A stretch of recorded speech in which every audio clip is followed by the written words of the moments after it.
जी कह रहे हैं अगले अध्याय में, पुनरग्रे प्रवक्ष्यामि शृणुद्धं मुनिसत्तमा पुराचोरकामो नाम निपश्चाति महामति जितेन्द्रियः सत्यवादी ययो देवालयं प्रति धीरे धीरे धनं दत्त्वा विजानसन्तोदयस्सुरी।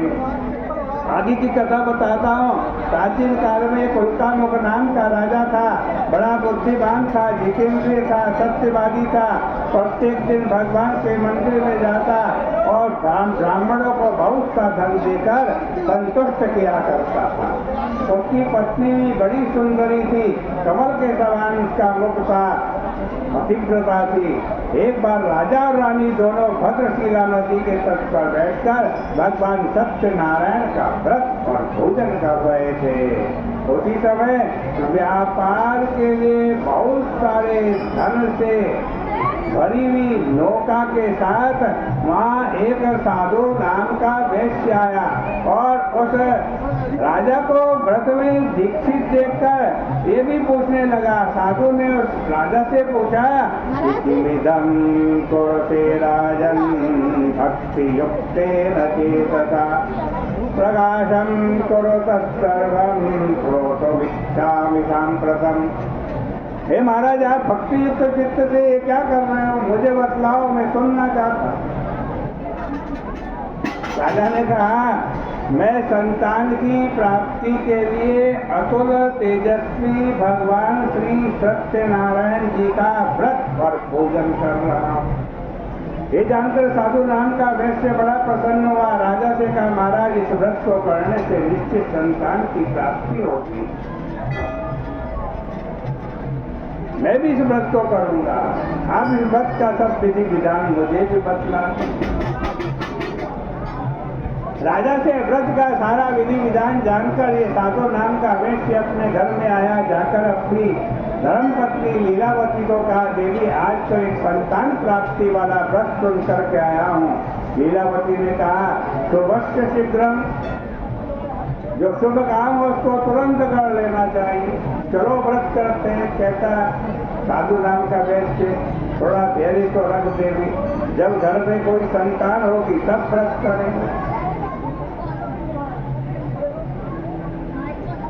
चलो कोई बात नहीं, भगवान की कृपा हुई। एक दिन लीलावती आज अपने पति के साथ सांसारिक धर्म में तत्पर हुई। भगवान की कृपा से गर्भवती हो गई। 10वें महीने कन्या रत्न का जन्म हुआ और कन्या घर में इस प्रकार बढ़ने लगी जैसे शुक्ल पक्ष का चंद्रमा बढ़ रहा होता। पिता ने बेटी का नामकरण संस्कार करा, खूब धूमधाम से खूब पैसा खर्च किया, खूब बैंड बाजे बजाए, पूरे गांव को सजाया, सारे गांव वालों को भोजन कराया। बेटी का नाम गलावती रख लिया। अब पत्नी बड़े मधुर वचन में अपने पति से बोली, न करोसी किमर्थम वै पुरा संकल्पितम व्रतम। हे पतिदेव, आपने एक दिन संकल्प किया था मैं भगवान श्री सत्यनारायण का व्रत करूंगा, वो क्यों नहीं करते आज तक?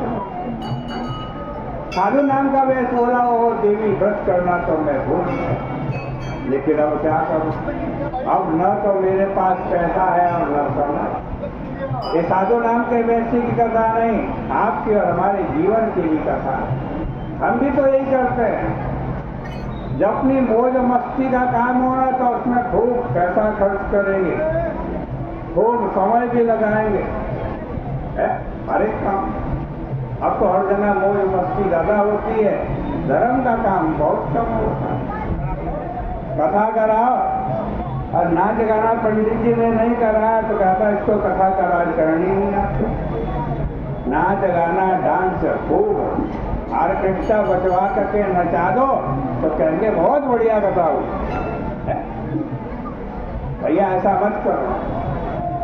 जो वास्तविक काम है धर्म का, पुण्य का, उसको बड़ी तल्लीनता से और बड़ी पवित्रता से और बड़ी श्रद्धा से करो, तभी उसका पुण्य फल प्राप्त होगा, अन्यथा नहीं होगा।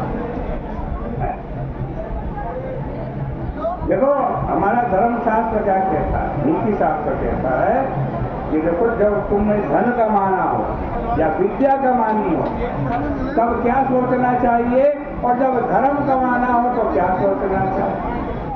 तो कहा अजरा मरवद प्राज्ञा विद्या मर्थम च चिंतन, मैं अजर हूँ, अमर हूँ, ऐसा जानकर धन भी कमाओ और विद्या भी कमाओ। यदि सोचोगे कल मर जाना है तो न धन कमा पाओगे और न ही विद्या कमा पाओगे। लेकिन जब धर्म करना हो, पुण्य करना हो, तब क्या सोचना चाहिए? कैसे तो मृत्यु ना धर्म माचरे, तुम्हारे बाल पीछे से मौत ने पकड़ रखे हैं, कब खींच करके मौत ले जाए, मृत्यु ले जाए, इसका कोई भरोसा नहीं है। ऐसा सोचकर धर्म करना चाहिए है? कल को मर गए तो भैया पैसा कमाया इसका मरने के बाद, लेकिन धर्म नहीं किया, पुण्य नहीं किया तो ये जीवन व्यर्थ चला गया। साधु नाम के बेचने का ठीक है, देखिए कोई बात नहीं,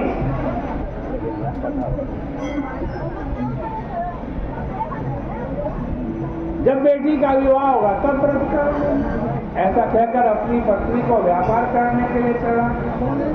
घर में वो लड़की धीरे धीरे बढ़ने लगी, समय का पता नहीं चला। एक दिन साधु नाम के वैश्य ने नगर में सतियों के साथ घूमती हुई अपनी पुत्री को देखा और देख करके सोचने लगा, ओ मेरी बेटी तो विवाह के योग्य हो गई।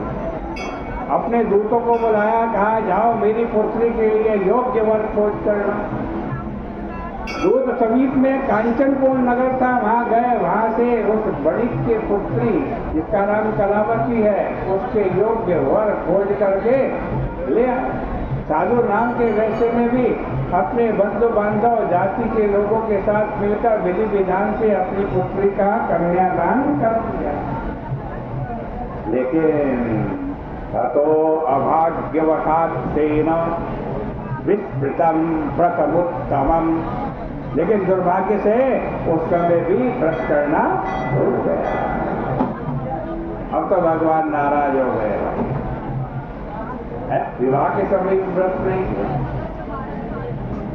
कुछ दिन बीते, अपने दामाद को साथ लेकर व्यापार करने के लिए समुद्र के तट पर एक रत्नसारपुर नाम का नगर था,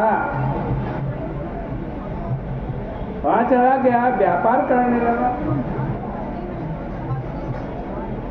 वहां के राजा चंद्रकेतु और उसको भ्रष्ट प्रतिज्ञा वाला देखकर भगवान ने भी श्राप दे दिया कि दारुणम कठिनम चास्य महत् दुखम भविष्यति, जाओ तुम्हारे को बड़ा कठिन दुख प्राप्त हो।